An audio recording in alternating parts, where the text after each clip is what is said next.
I used to think that getting an apartment and sharing it with my best friend was the luckiest day of my life, especially as it was only a 10-minute walk to work. However, that was until I learned who our next door neighbor was going to be. I suppose I better start off with introductions first. My name is Erica, and my roommate's name is Susan. We'd only been in the apartment for a month when our new next door neighbor moved in. I met her first when I was leaving for work on a Monday morning. She was bringing boxes up from a delivery truck that was parked at the entrance in the building. I introduced myself and welcomed her, but I had no idea she was going to be a huge part of my life. At least, not then. Her name was Ariel, which was a name I'd always liked. She looked about 19, maybe 20, and she was going to be living next door to us on her own.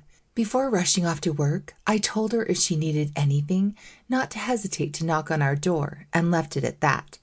I all but forgot to mention her to Susan when I returned from work that day, until around 10 in the evening. Susan hadn't seen her, but had noted the delivery truck outside. For the next week, our paths didn't cross once with our new neighbor, but then on my day off, I was heading downstairs to use the communal laundry room. We had 4 washing machines and 2 dryers down in the basement, and I always took advantage of my days off to take care of our clothes. Susan did the same, so that we didn't have dirty clothes hanging around for too long in our apartment at any one time. I could hear one of the washing machines working as I approached the room, and decided to peek around the doorframe just to see how many people were there. You can imagine my shock when I looked and caught sight of our next-door neighbor actually stripping and placing her clothes along with another basket load of clothing into a second washer.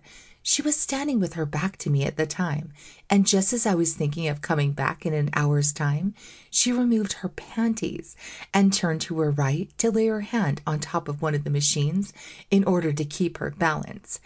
That's when I saw it for the first time.